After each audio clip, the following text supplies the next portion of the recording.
السلام عليكم ورحمة الله. نتمنى تكونوا بخير وعلى خير، اموركم مزيانه بصحه جيده.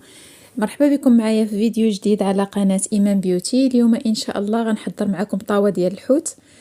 كتجي رائعه، تحمر لكم وجهكم صراحه. كنتمنى انكم تجربوها، تخليو لي رايكم في التعاليق كيف العاده. هنا درت جوج حوتات، خالفتهم عمرتهم بالشعريه الصينيه من الوسط، جاو رائعين. كتحطوهم للضياف في المنظر ولا في المذاق كيجيو من داكشي. ندوزو للمقادير. عندنا العطريه. اول حاجه عندي معلقه صغيره عامره ديال الخرقوم عرق، نص معلقه تاع سكينجبير، نص معلقه تاع الملحه، ونص معلقه ديال البزار، معلقه كبيره تاع التحميره، وعندي 3 تاع الثومات محكوكين، ونص حامضه مصيره مقطعه رقيقه. عندي شويه تاع الكروفات منقي، فليفله مقطعه دوائر. بالنسبه للبطاطا وخيزو سلقتهم نص سلقه باش يبقاو شادين راسهم، ما تخليوش يتسلقوا بزاف. وعندي حوته ديال الفران، كتاخذوا اي نوع بغيتو ماشي مشكل، المهم حوته تكون كبيره ديال الفران.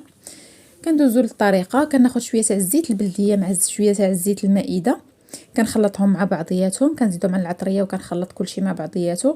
بالنسبه للربيع كنخليه كنحتفظ به حتى الاخر. في هذه المرحله كنخلط غير العطريه مع شويه تاع الزيت البلديه وشويه تاع زيت المائده، وكنضيف عليهم شويه تاع الماء وكنخلطهم نستعملهم. الكروفيت اللي غندير مع الشعريه الصينيه وسط الحوته ديالي كنقيه وكنخلي القشور ديالو، كنزيد عليهم الماء غير بارد من الروبيني وكنخليهم يغليو حتى كيديروا كشكوشه ليمونيه من الفوق، وكنصفيه. هو اللي كندير فيه الشعريه ما حدو سخون، ولكن ما كنخليش الشعريه الصينيه بزاف. الشعريه اللي كطيب هي اللي كنشريوها مربعات، هذيك هي ديال الروز، وهذه غير ديال الذره. فكنخليوها في الماء سخون غير كطلق دغيا، كنحيدوها وكنقطعوها بالمقص ما حدا سخونه. كناخذ العطريه ديالي كنخلطها من بعد ما زدت عليها شويه تاع الزيت، كنزيدها شويه تاع الماء، وكنشرمل بها كاع المكونات اللي عندي. غندير شويه الكروفيت، غندير شويه الخضره، وغندير شويه الحوته، ونخلي شويه مازال باش نسقي به الخضره من الفوق باش كتجيني بنينه ما تجينيش باسله. نخلي شويه الخضره حتى هي. فليفله راه معروفه كنديرها غير من الفوق ما تحتاجش.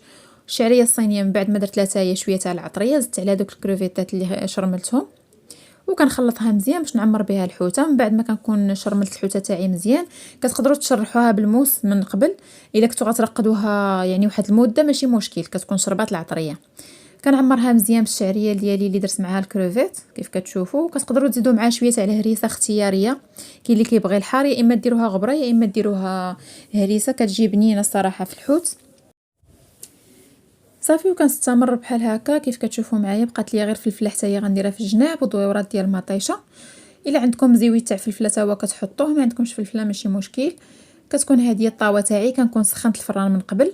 كناخذ الربيع اللي قلت لكم غنضيف في الاخر، كنخلطو مع شويه تاع العطريه، اولا اللي بقى لي العطريه كنزيد معاه داك الربيع وشويه تاع الماء، وكنسقي به العطريه ديال نسقي به عفوا الخضره تاعتي كامله، وكنزيد شويه في الشعريه لداخل. كنكون اصلا درت فيها شويه تاع الربيع قبل.